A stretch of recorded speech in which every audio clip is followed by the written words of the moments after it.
and welcome to my video on the new Mei Semones EP called Kabutomushi. So this came back out in April, so it's been out for about 8 months now, and you might be wondering why I haven't covered this already. That's for a few reasons. One, I was hoping there would be a vinyl, and there is, so nailed it. Second, I really wanted to sit with this for a while because while I do like a lot on here, I couldn't really verbalize why. It just felt really good to me. So now we've made it to December of 2024, and now I feel comfortable about talking about it. I feel like I can actually articulate what I want to articulate. So with that said, who is Mei Semones? She is a singer and songwriter from Michigan, and she has been making music since I believe 2020, and released her first EP in 2022, which was called Tsukino. So I think what drew me to this album originally was that I was on a real math rock kick. And at one point I ran across this EP, and I think at one point I was like, wow, I really like how jazzy this is. However, it still captures a lot of that kind of math rock edge to it, and also those musical motifs that you would expect from the genre, that mainly being very technical and in-your-face guitar riffs, melodies, and just kind of having that at the forefront for the most part instrumentally. In general, I just think this EP is jam-packed full of just beautiful instrumentation from Mei and the rest of her band as well. And since there's only a handful of songs on this EP, I'll just talk about kind of each of them here somewhat briefly. So the first song is called Tegami, which means letter. And it also showcases both the kind of gigantic musical upswells and really sparse pieces of instrumentation, such as the very plucky guitar in the background from Mei. So the next song is called Wakare no Kotoba. Now, I don't want to be too much of a fanboy, but I think, potentially, maybe, I'd really have to analyze this. I think this song has one of my favorite guitar riffs of all year, and possibly ever. I just find that it pops up in my head like all the time, and it is just so like groovy and fun, but also like sad too and like intimate. It's really fantastic. And one other thing I want to point out about the backing band is that they are just so easily able to kind of match Mei's vibe on the guitar. So on this song in particular, I think the way that this backing violin kind of picks up the exact same riff that Mei is playing at about the 1 minute and 20-second mark is just so well done and genius. And I just find that everything flows on this album extremely like seamlessly. It sounds so good. I love this song. And as much as I like that song, we do have to move on to the next, which is called Takara Mono, and that means treasure. So one thing I want to point out on this song instrumentally is that at the 1 minute and 58-second mark, every member of the band is like off doing their own thing in the mix.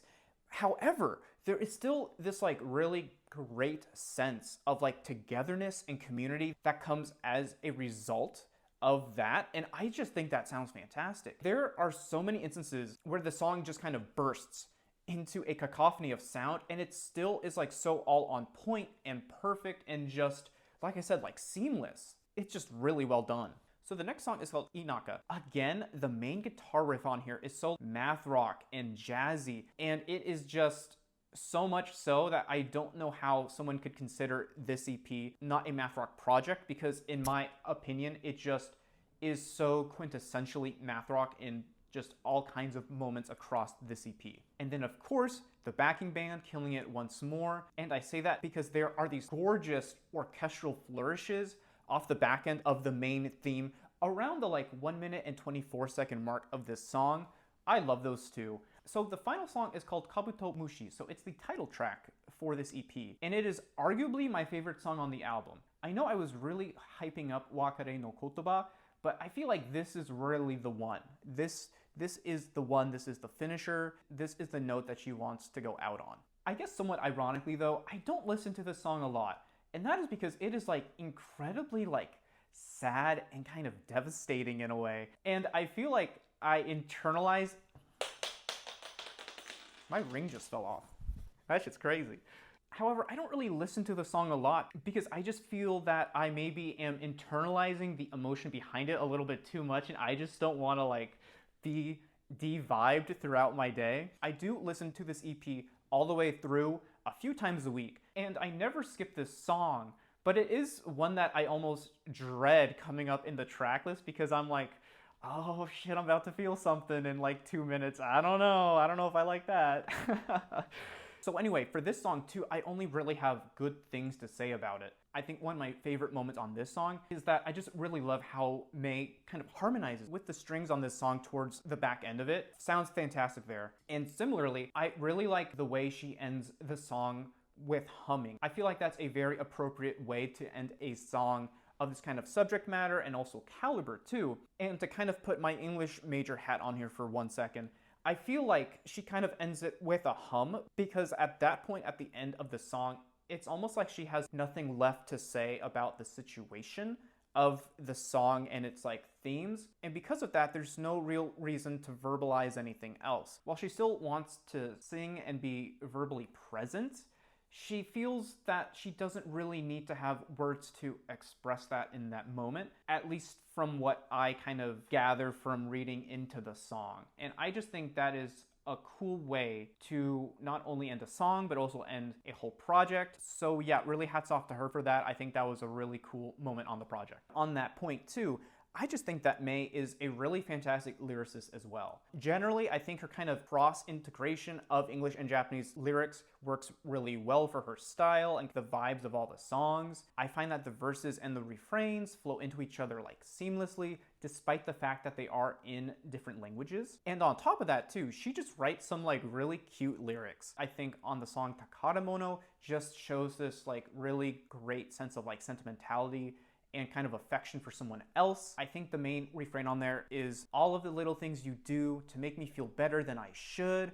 And it's just very cute and very like homey and just it's so great. And also on that song, I think that the very intimate way in which she plays the guitar sort of also reinforces that idea of sentimentality and affection as well. In general, I have not a bad thing to say about this album at all. If you've seen some of my other reviews, you would know that I am a stickler for mixing and recording and mastering. It's perfect on this album. I have nothing to say on that because there is nothing to say other than that it is perfect. I think my closing thoughts are that this is a fantastic piece of music and it is easily my favorite EP of the year for that reason. I think the lyrical writing is great. I think the instrumentation is superb.